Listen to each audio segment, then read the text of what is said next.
श्रीराम आपल्या सर्वांच्या हृदयस्थ वसणाऱ्या आत्मारामास साष्टांग प्रणिपात करून गोस्वामी तुलसीदास रचित श्री रामचरितमानस या ग्रंथातील जो द्वितीय सोपान अयोध्याकांड याचं आपण चिंतन करत आहोत. सज्जन हो, हे आपलं आजचं कथा चिंतन क्रमांक 659. आपण गेल्या चिंतन प्रवाहामध्ये जनकवासियांचा पाहुणचार या वनवासातील आदिवासी मंडळींनी किती प्रेमभावाने केला आणि या वनसृष्टीने देखील कशा पद्धतीने सर्व सुजलाम सुफलाम अशी स्थिती या भूलोकावरती धारण केलेली आहे. आणि या सगळ्याच्या माग ज्याची कृपा हे सर्व कार्य करत होतं अशा प्रभू रामचंद्र सीताजींचा हा कृपा प्रसाद होता की एवढे मोठ्या संख्येने आलेले अयोध्यावासी आणि जनकपूरचे सर्व मंडळी अत्यंत तृप्त होऊन प्रभू रामचंद्रांच्या कृपेने खऱ्या अर्थाने तिथं विश्राम प्राप्त करत होते. सृष्टीचा हा एक विलक्षण क्रम काल आपण वेगवेगळ्या दृष्टिकोनातून अभ्यासायचा प्रयत्न केला. सर्व वृक्ष वल्ली फुलांनी आणि त्याचप्रमाणे फळांनी मढलेले आहेत. सर्वत्र एक प्रसन्नता या वातावरणामध्ये जाणवतीये. डोंगर, सरोवर, नदी सर्वजण जणू काही आनंदाचे धाम झालेले आहेत.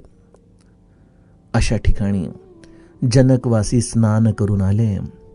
वृक्षाच्या सावलीचं त्यांनी पुन्हा एकदा दर्शन घेतलं आणि अत्यंत प्रसन्नतेने प्रभू रामचंद्र वसिष्ठांची आज्ञा घेऊन ते भोजनासाठी बसलेले आहेत. मुनी वसिष्ठांनी अत्यंत प्रेमाने या वनवासी जीवांनी आणलेले ही कंद मूळ फळं या सगळ्यांचा प्रेमपूर्वक जनकपूरच्या या मंडळींना भोजन प्रित्यर्थ आस्वाद दिलेला आहे. सर्वजण त्या अमृतासारख्या असलेल्या कंदमूळ फळांचा आस्वाद घेत आहेत. आणि इथंच या जनकपूरवासियांच्या हृदयातला जो आनंद गोस्वामीजी आम्हाला सांगत आहेत त्यातील आज आपण पुढील कथाभाग या चौपायांमधून समजून घेणार आहोत. गोस्वामीजी गाऊ लागतात.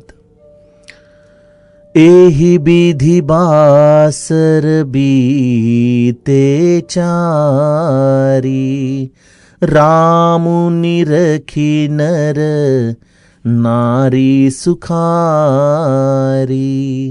दुहु समाजसी रुचि मन माही, बिनु सिय राम फिरब भल नाई, सीताराम संग बनवासु, कोटि अमरपुर सरिस सुपासु, परिहरि लखन रामु बैदेही, जेहि घरु भाव बाम विधितेहि, दाहि न दयु होई जब सबहि, राम समीप बसिय बन तबहि, मंदाकिनी मज्जनु तिहु काला, राम दरसु मुद मंगलमाला,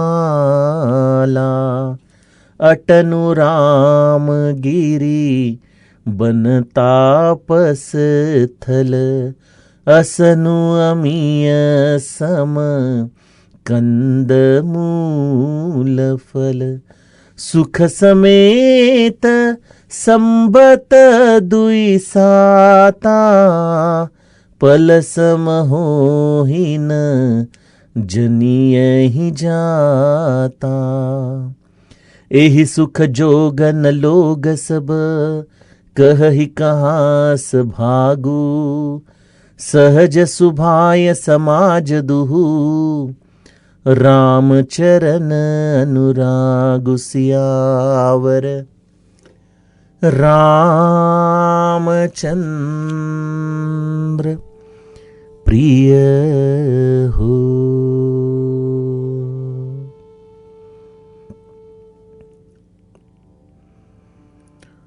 सज्जनो, या अशा आनंदामध्ये जनकवासियांचा हा काळ अत्यंत वेगाने चाललेला आहे.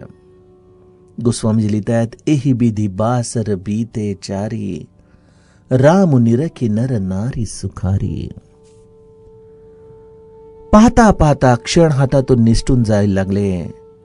असे हे 4 दिवस अत्यंत सुखाचे या जनकवासियांना प्रभू रामचंद्रांचं दर्शन होताना हे सर्व नगरवासी पुरुष स्त्री अत्यंत सुखी झालेले आहेत.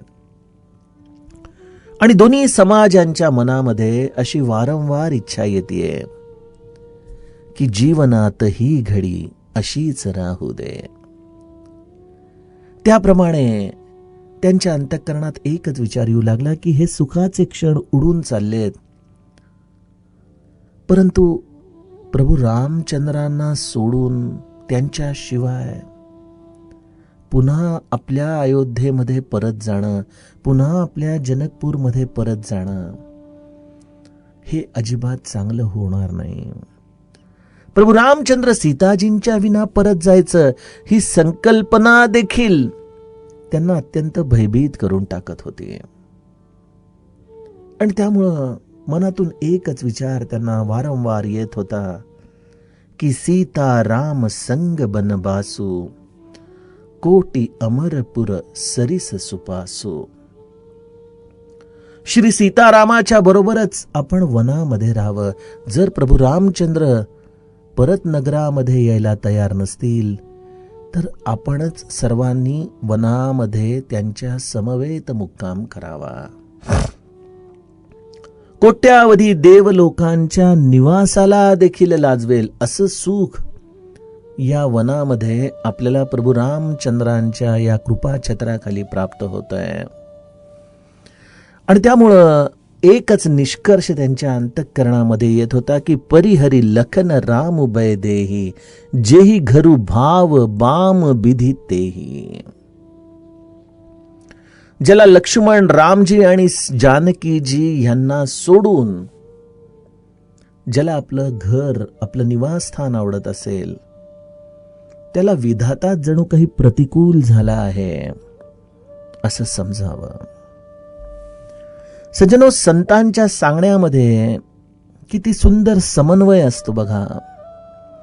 सध्या मनाच्या श्लोकाचं जे पुस्तक श्री महाराजांच्या कृपेने लिहून घेतलं गेलं होतं, त्या एकेका श्लोकाचा पुन्हा एकदा नव्याने अभ्यास करतोय. नव्याने त्यामधला रस, नव्याने त्यामध्ये असलेलं सूक्ष्मत्व अंतःकरणाला अत्यंत आनंद देऊन जात आहे. आणि जेव्हा विशेषतः या रामायणाच्या चौपाया समर्थांच्या दृष्टीतून मी जेव्हा पाहतो, तेव्हा मला या सर्व संतांच्या सांगण्यामधली सुसूत्रता जणू काही भगवंताच्या गळ्यातल्या कंठासारखी वाटत असते बघा. आपण हा जो आत्ता अर्थ बघितला की जिथं अत्यंत सधन संपन्न असलेले हे जनकपूरवासी, अयोध्यावासी प्रपंचाच्या कुठल्याही गप्पा मारत नाहीये. तुमच्याकडे शेतीवाडीचं काय, पैसा अडका कसा, मुलं बाळं कशी आहेत, सून कशी आहे, या गप्पांना तिथं स्थान नाही.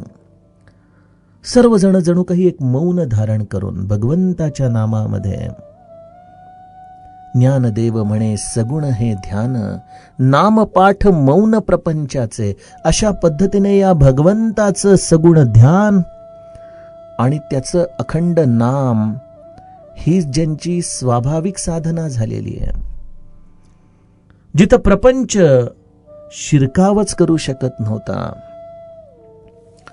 अशा या सधन संपन्न असलेल्या या दोन्ही नगरातील स्त्री पुरुषांना आपल्या घराचा आठव होत नाहीये.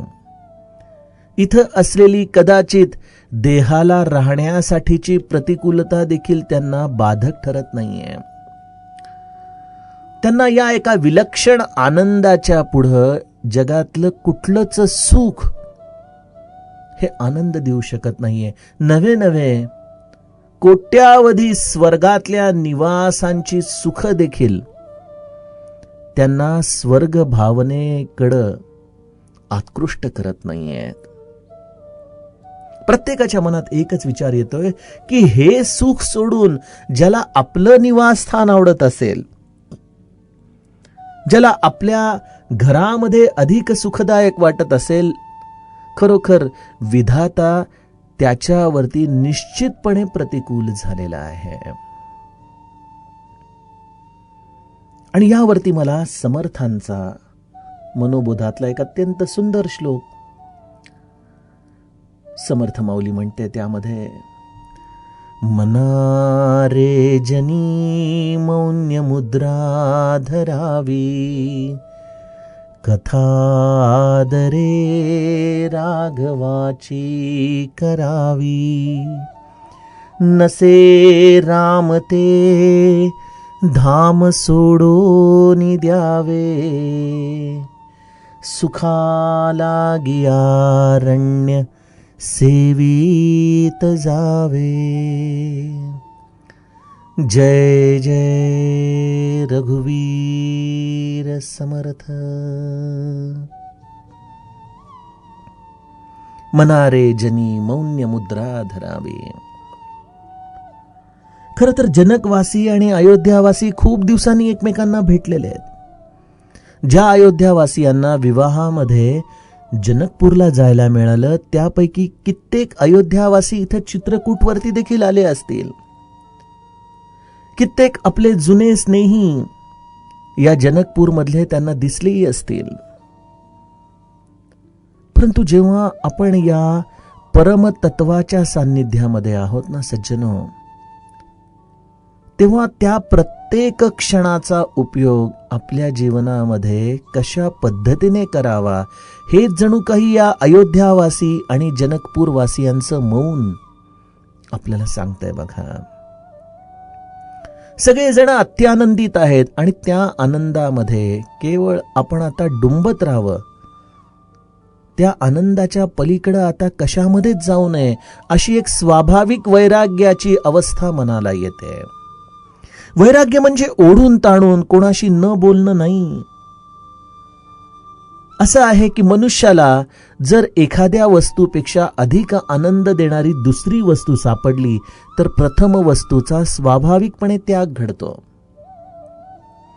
ज्या प्रपंचाच्या उखाळ्या पाखाळ्यांमध्ये मनुष्याला आनंद मिळत असतो ना, त्या प्रपंचाच्या गोष्टींच्या पलीकडे असलेला नामातला आनंद, भगवंताच्या कथा कीर्तनातला आनंद, त्याच्या स्मरणातला आनंद जेव्हा खऱ्या अर्थाने मनाला गोड वाटू लागतो, त्याच वेळेला प्रपंच हा आमच्यासाठी हा एखाद्या शिळ्या अन्नासारखा ठरतो. इथं एक स्वाभाविकपणे मौन्य मुद्रा धारण केली जाते आणि प्रत्येकाच्या हृदयामध्ये या आनंद स्वरूपामध्ये कथा राघवाची आदरे करावी अशी एक भावना, ज्यामध्ये या रामस्मृतींमध्ये, त्याच्या या लीला नाट्यामध्ये, केवळ त्याच्याकडे बघण्यामध्ये, त्याच्या स्मरणामध्ये एक विलक्षण आनंद या प्रत्येक जीवाला मिळत असतो. आणि मग त्या आनंदाच्या पुढं एकच लक्षात येतं की नसे राम ते धाम सोडून द्यावे, सुखा लागी अरण्य सेवित जावे. आहे आपल्या घरांमध्ये प्रचंड संपन्नता आहे, सगळे भोग आहेत, परंतु त्यामध्ये राम आहे का? घरी परत गेल्यानंतर कदाचित गोडधोड अगदी एकाहून एक सरस पदार्थ आपल्या घरातली लोक आपल्यासाठी बनवून आणतील, आपल्या आवडीचे पदार्थ बनवून आणतील, परंतु जेव्हा आपण तो गोडधोड पदार्थ खाण्यासाठी उचलूत तेव्हा त्याची चव घेतल्यानंतर त्याचा हा फिकेपणा जो या कंदमूळ फळांच्या आधाराने आम्ही आजपर्यंत सेवन केला, त्यापुढे या पदार्थाची आम्हाला काय ती गोडी असणार. कदाचित आज आम्ही वृक्षवल्लींच्या पानांनी तयार झालेल्या या बिछाण्यावरती पहुडत आहोत. घरामध्ये कदाचित आम्हाला मौसूद बिछाणे असतील, परंतु रामाशिवाय हे बिछाने देखील काट्यासारखे आम्हाला चुभू लागतील. तिथे सर्व प्रकारची संपन्नता आहे, मुलं बाळ आहेत, सुखसोयी आहेत, नोकर चाकर आहेत, पैसा अडका आहे, मान मरातब आहे, सर्व काही मनाला उत्कृष्ट करणाऱ्या गोष्टी आहेत. परंतु या सगळ्या गोष्टींमधून राम वजा केला तर या गोष्टींचा असलेला भकासपणा अयोध्यावासी आणि जनकपूरवासियांना जेव्हा जाणवतो, त्यावेळेला त्यांना वाटतं की सुखा लागी अरण्य सेवीत जावे.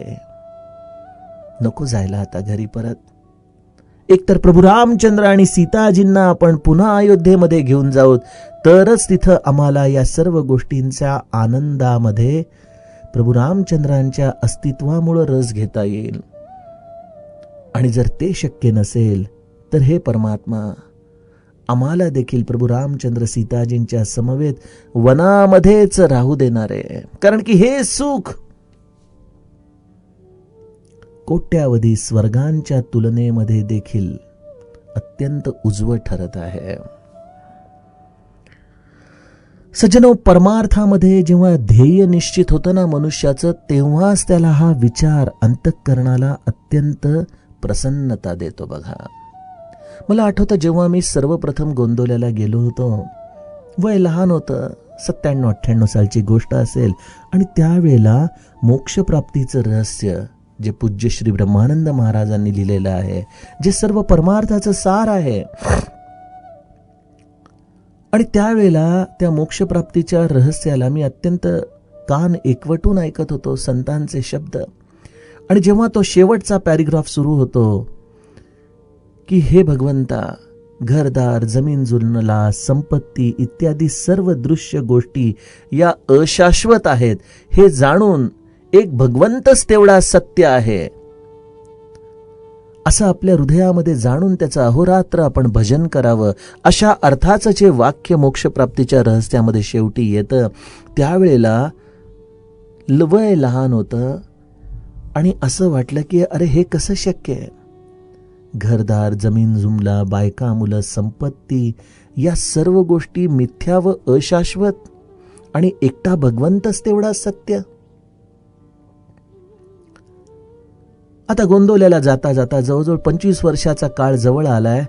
परंतु जेव्हा मागं वळून पाहतो तेव्हा लक्षात येतं की काही इंच कदाचित मनोभूमिका पुढं आलीये, परंतु कित्येक जणांच्या आयुष्यामध्ये अगदी शेवटच्या टप्प्यामध्ये जरी प्रपंचात ते गेले तरी घरदार, जमीन जुमला, संपत्ती इत्यादी गोष्टी अशाश्वत आणि भगवंतच एकटा सत्य या मनोभूमिकेमध्ये मनुष्य स्थिर होऊ शकत नाही. बघा,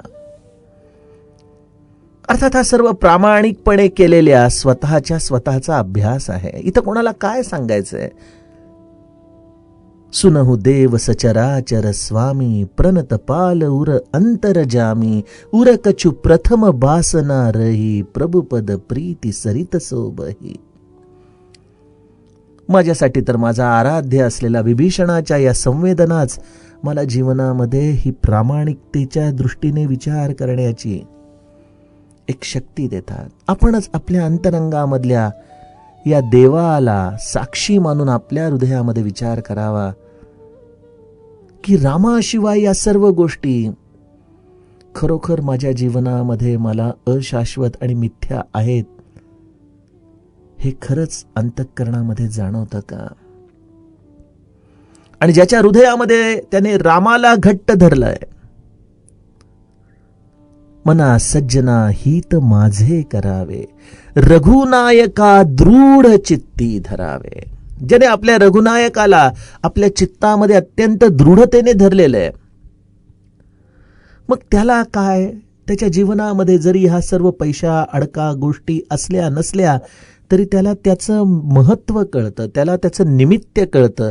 परंतु यामध्ये जीवनाचं ध्येय देखील त्याला कळतं की जर जीवनामध्ये राम असेल तर या गोष्टी सगळ्या आराम देतील, आणि जर जीवनामध्ये आम्ही रामाला सोडून यांच्यामध्ये आराम शोधायला गेलो तर त्यांच्यामध्ये आम्हाला कधीच राम सापडणार नाही. मला वाटतं जीवनात हे जितक्या लवकर सत्य आम्हाला कळेल आणि आम्ही आचरणात आणू, हे फार महत्वाचं आहे. कारण आम्हाला गोष्टी कळतात तर खूप, परंतु वळत नाहीत ना.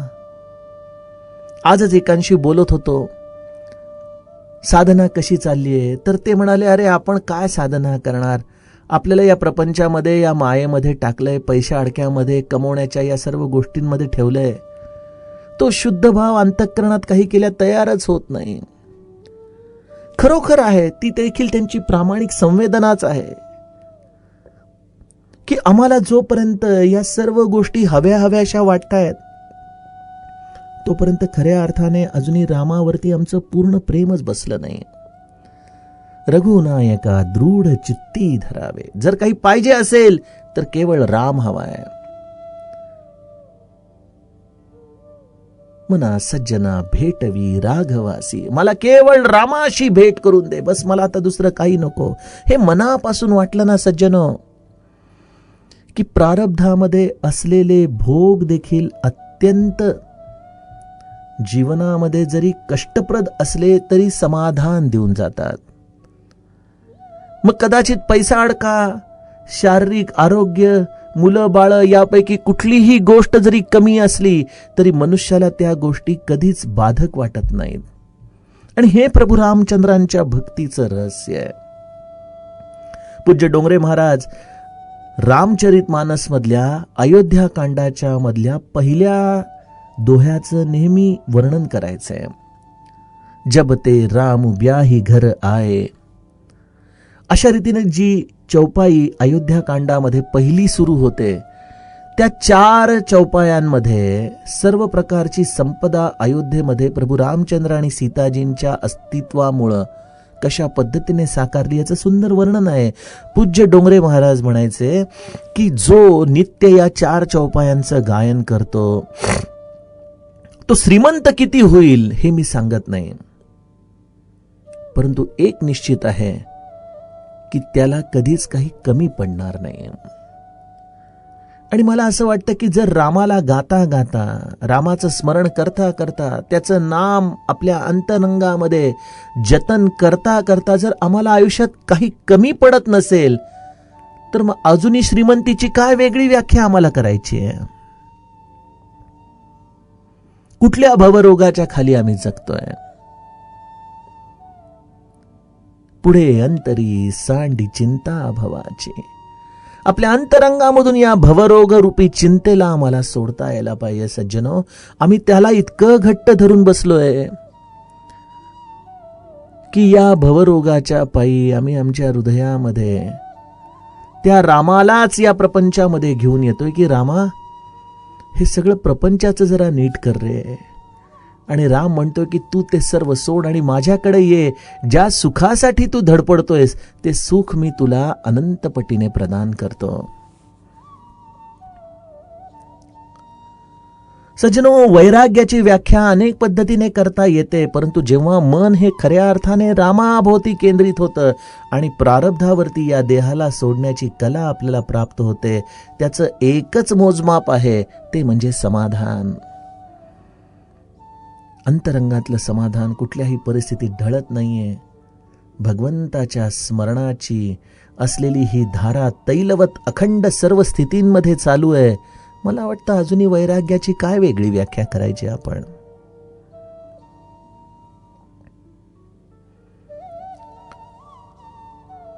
या दोन्हीही सधन राष्ट्रांमधले हे सर्व नागरिक सुखालागी अरण्य सेवीत जावे या मनोभूमिकेमध्ये तयार झालेले आहेत, कारण त्यांना रामाचा सहवास मिळतोय. आणि त्यासाठी अंतःकरणामध्ये आता त्यांचा धावा सुरू झालाय की प्रभू दाहिन दये होई जब सहबही राम समीप बसिय बन तबही. जर दैव सर्व दृष्टीने अनुकूल झालं तरच प्रभू रामचंद्रांच्या जवळ वनामध्ये आमचा निवास होऊ शकतो. तरच पयस्विनी नदीमध्ये त्रिकाळ आम्हाला स्नान करता येतं. तरच आम्हाला या आनंद स्वरूप प्रभू रामचंद्रांचं दर्शन घडू शकतं. तेवढा पुण्यांश हवा आमच्या संचितामध्ये.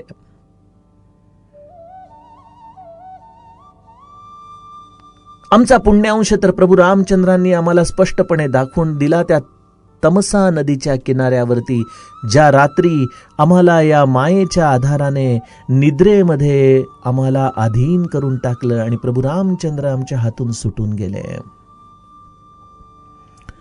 परंतु संत रूपी भरत आमच्या जीवनामध्ये आले आणि आमच्या प्रारब्धामध्ये हा अंश नसतानाही या भरतजींनी आम्हाला संधी निर्माण करून दिली की बाळानो, भगवंताने तुम्हाला सोडलंय परंतु मी तुम्हाला सोडू शकत नाही. चला आपण सर्वजण मिळून प्रभू रामचंद्रांच्याकडे जाऊ, त्यांना विचारूत की आमचं असं काय चुकलं लेकरांकडून की तुम्ही आम्हाला सोडून गेला. मान्य आमच्यामध्ये एवढा पुण्यांश नाही, आमचं एवढं दैव नाही की आम्ही तुम्हाला धरून ठेवू शकतो.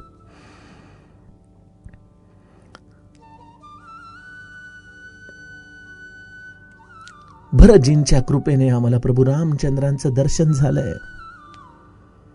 या संताची कृपा आहे, तोपर्यंतच आम्ही या चित्रकूटावरती राहू शकतो, यात काही शंका नाही. कारण प्रभू रामचंद्रांच्या आज्ञेमध्ये भरतजी आहेत आणि ज्या वेळेला प्रभू रामचंद्र भरताला परत जाण्यासाठी सांगतील त्यावेळेला आम्हाला देखील त्यांच्या समवेत खाली उतरावं लागेल. हे विधाता, आमच्या या संचिताचा शेष किती आहे ते आम्हाला माहित नाही, परंतु आम्हाला इतर काहीच नकोय रे, काहीच नकोय. किंबहुना आम्हाला आमच्या घरामधल्या सुखसोयी यांच्याविषयी देखील तुझ्याकडे काहीच मागणं नाही. आम्हाला केवळ एकच मागणं आहे की आम्हाला प्रभू रामचंद्र सीताजींच्या छत्रछायेखाली ठेव.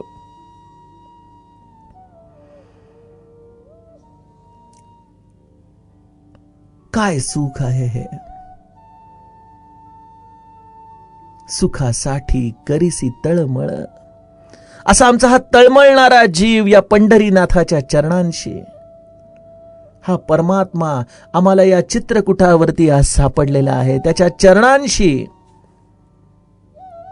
आम्हाला या शाश्वत सुखाची खऱ्या अर्थाने प्राप्ती करून देतोय. किंबहुना सुख या शब्दाची आम्हाला व्याख्याच माहित नव्हती आजपर्यंत. मी आपणास विचारतो, आमची सुखाची व्याख्या काय आहे?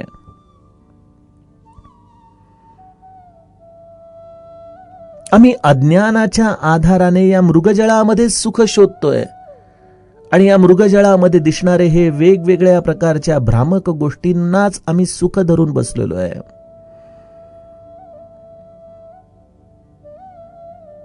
प्रभू रामचंद्रांच्या छत्रछायेखाली खऱ्या अर्थाने सुखाची प्राप्ती जीवाला कशी होते?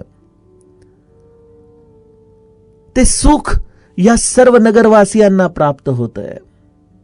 ते म्हणतायत, अटनु रामगिरी बनता पसथल, असनु अमीय सम कंद मूल फल, सुख समेत संबत दुई साता, पल सम होईन जनियहि जाता.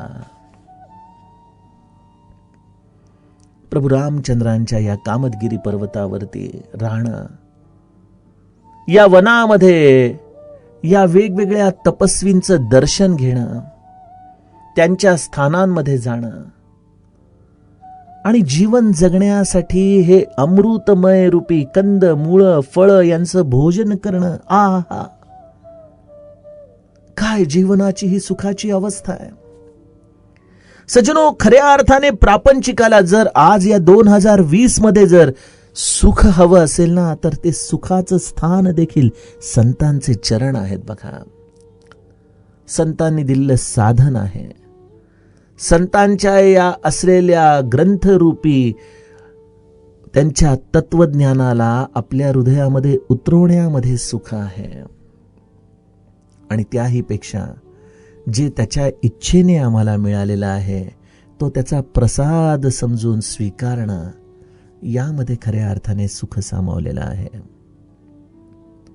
आम्हाला जर या सुखाच्या व्याख्या पुन्हा एकदा आमच्या जीवनामध्ये स्पष्ट करता आल्या तर आम्हाला आत्ताच्या क्षणी या सुखाची प्राप्ती होऊ शकते. अन्यथा आम्हाला हे सुख नेहमीच भविष्यामध्ये दिसत राहतं, ती कधीच आमची वर्तमानाची अवस्था होऊ शकत नाही.